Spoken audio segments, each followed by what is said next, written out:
The US national debt has been rising for more than 2 centuries, and by 2025, it is approaching a whopping $37 trillion. That's more than 120% of the US GDP, which means the country now owes more than it produces in a year.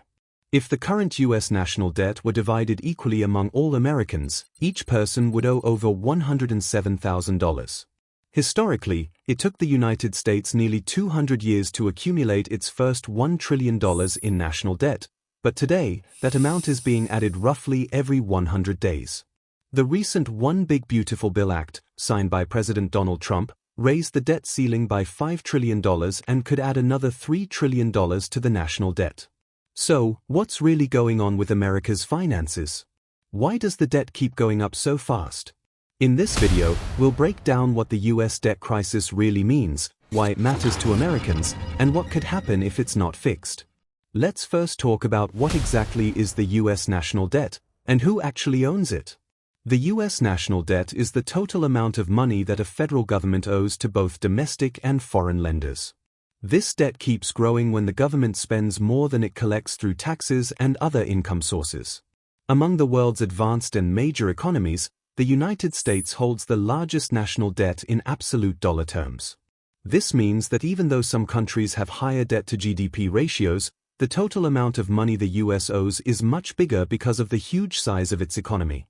For instance, Japan's debt-to-GDP ratio is the highest in the world at 234%, but its total debt is still much lower than America's due to the smaller size of its economy relative to the US. Out of the total US debt of about $36 trillion, around $29 trillion is held by the public. This includes debt owned by American and international investors like banks, pension funds, insurance companies, and regular people who buy treasury bonds. The remaining about $7 trillion is called intragovernmental debt. This is money the government owes to its own programs, such as Social Security and federal retirement funds. Foreign investors also play a key role in holding US debt. Countries like Japan, China, and the United Kingdom hold large amounts of US debt in the form of treasury securities.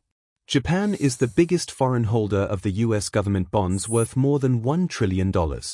China was the largest foreign holder of US Treasury securities for much of the 2000s and early 2010s, peaking in 2013 with around $1.3 trillion. However, China has been gradually reducing its US Treasury holdings in recent years. As a result, it has now dropped to the third position. You might be wondering whether the world's largest economy, which is also the largest debtor, has any mechanism to control its debt. The answer is yes, though it's often filled with political drama. To keep the debt in check and ensure it remains under legislative approval, the US Congress sets a borrowing limit called the debt ceiling. This is the maximum amount the federal government is allowed to borrow to meet its existing legal obligations, including Social Security and Medicare benefits, military salaries, interest on the national debt, tax refunds, and other essential payments. Once the debt ceiling is reached, the government cannot borrow additional funds unless Congress raises or changes the limit. Since 1960, Congress has had to raise or change the debt ceiling 78 times, which shows how often the government runs out of borrowing room. In the One Big Beautiful Bill Act, signed in July 2025, Congress raised the debt ceiling by $5 trillion to $41.1 trillion. According to the Congressional Budget Office, the tax and spending provisions in this bill are estimated to add $3.4 trillion to the federal debt over the next decade. Raising the debt ceiling lets the government pay its bills and avoid default, but it doesn't fix the budget deficits that keep adding to the debt. One of the main causes of rising US national debt is persistent budget deficit. For most of the 20th and 21st centuries, the United States has run annual budget deficits. Running a deficit is not necessarily a bad thing on its own. However, the core issue is that the US tax system doesn't bring in enough revenue to cover the level of spending approved by the Congress. This gap between the US income and spending has been growing gradually, leading to larger deficits and a rising national debt. For instance, in the financial year 2024, the US federal government collected about $4.9 trillion in revenue but spent around $6.8 trillion. This created a deficit of approximately $2 trillion, which was financed through borrowing. A large portion of this spending went to major programs like Social Security, Medicare, and Medicaid, which provide benefits to retirees, low-income families, and the elderly. Defense spending remained one of the highest as the U.S. spent almost $1 trillion on defense in 2024. Similarly, interest payments on the U.S. national debt have been rising rapidly. On the other hand, tax collection remained relatively limited due to low corporate tax rates, as the largest share of federal revenue comes from personal income taxes. Additionally, the recently passed One Big, Beautiful Bill extended the 2017 tax cuts. In total, the legislation includes roughly $4.5 trillion in tax reductions. This gap between tax revenue and spending is the main reason why U.S. debt keeps rising. If we look at the past 25 years, the U.S. has consistently run budget deficits, except in 2001, when it recorded a surplus of $130 billion. Deficits were relatively small in the early 2000s, however, they began to surge during the 2008 financial crisis. In 2020, the U.S. budget deficit peaked at approximately $3.3 trillion due to emergency spending related to the COVID-19 pandemic. Even after the pandemic, deficits have remained high, leading to more borrowing and a rise in the total debt. The second most important reason of the rising U.S. national debt is the country's aging population. Every day, around 10,000 Americans turn 65. This demographic trend will continue until at least 2030. By that time, it's estimated that about 71 million people in the U.S. will be senior citizens. As more people get older, they become eligible for government programs like Social Security and Medicare. These programs are funded through federal spending, and as more people retire and live longer, no doubt, it's a great thing, but the cost of maintaining these programs increases significantly. At the same time, healthcare costs in the U.S. are rising much faster than in other advanced countries. The United States spends over $12,742 on healthcare per person, which is the highest compared to any other advanced country. For instance, the average spending of OECD nations on healthcare per capita is $6,850, and the U.S. has almost twice of that average. This high healthcare cost adds enormous pressure to the federal budget, causing more borrowing and further increasing the national debt. In fiscal year 2024, the U.S. government spent about $1.6 trillion on Medicare and Medicaid programs. These two heads alone make up the biggest portion of mandatory spending in the federal budget. Medicare covers older Americans and people with certain disabilities, while Medicaid provides health care for low-income individuals and families. Healthcare spending makes up almost 20% of the entire U.S. budget, and it's one of the fastest-growing expenses. Both programs are expected to become even more expensive as the population continues to age and medical costs continue to rise.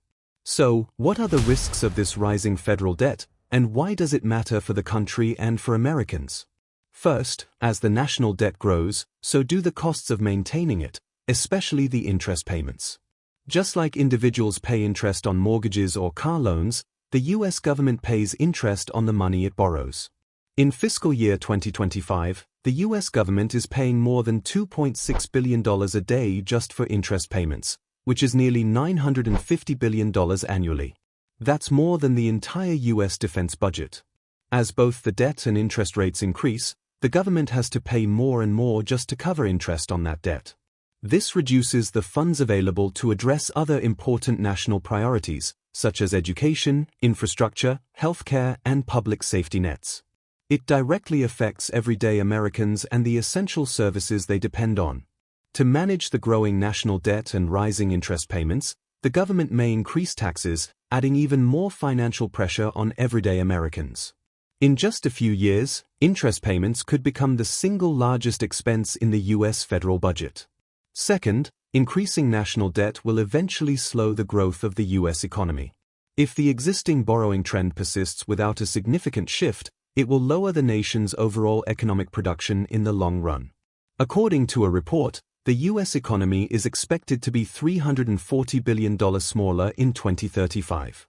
In 2055, economic output loss could be as much as $1.1 trillion, or 3.5% of GDP, and continue to grow thereafter.